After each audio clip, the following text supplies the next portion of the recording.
ఎట్లా స్టార్ట్ చేసినావు మాకు చెప్పకోకుండా? మొత్తం గందరగోళం చేసి పెట్టారు. నువ్వు మళ్ళీ అడ్డంగా ఆడే వచ్చి కలిపి పెట్టారు. మేమంతా ప్లాన్ చేసింటి మీ ఎక్కడ మాల్ అనేది రావాలా, ఎక్కడ చిల్డ్రన్స్ ఏరియా రావాలనేసి.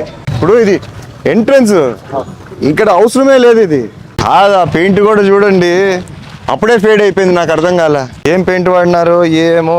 మీరు మీ పని అయిపో చేసుకోవాలన్నారు, ఆడేమో వాళ్ళు పని అయిపో చేసుకోవాలనుకున్నారు. ప్రజలకు ఎట్లా ఉపయోగపడుతుందో ఆలోచించకపోతే ఎట్లా? ఆయన కాంట్రాక్టర్ నాకు అనవసరము. నేను అడిగేది ఏంటంటే ఇది ఎందుకు స్టార్ట్ అయింది, వీళ్ళకి ఎలా అలొకేట్ చేసినారు స్థలము, ఎట్లా మొదలు పెట్టేసినావు నువ్వు? అట్లా ఏమ్మా బాగున్నారంతా? ఏమంతా ఇడున్నారు? ఏంటికి వచ్చినారంతా ఇడికి? ఏంటికో నా కోసం, నాతో ఏం పని నువ్వు? నీకు అబ్బా ఏం కొంచెం ఈ గృహప్రవేశం చేసేట్టున్నారు కొంతమంది. అంతేనా? 430 category sir, double bed.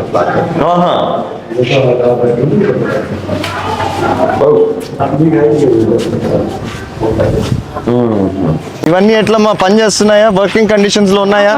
Check చేశారా మొత్తము? ఇప్పుడు నేనేమంటే నేను అడిగేది అదే, ఇంటర్ కనెక్షన్ ఏంటి? ఆ బిల్డింగ్ నుంచి డ్రైనేజ్ లోకి పోయే కనెక్షన్, అదొకటే కదా మనం చేయాల్సిండేది.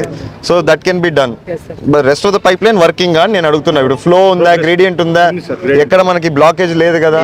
That is what I'm asking you. Okay, so if that is given, can people come and stay here? ఉండగలుగుతారా, నివసించగలుగుతారా ఇక్కడికి వచ్చి? వాళ్ళు ఆ అండర్ గ్రౌండ్ డ్రైనేజ్ ఇచ్చేసి వాటర్ కనెక్షన్ కూడా ఉందంటున్నారు మీరు.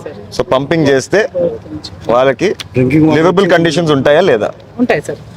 ఈ రెండు తప్ప ఇంకేది రెడీ లేదంటారు మీరు? నథింగ్. స్ట్రక్చర్ అయిపోయింది సార్, అలా కాదు, లివబుల్ కండిషన్స్.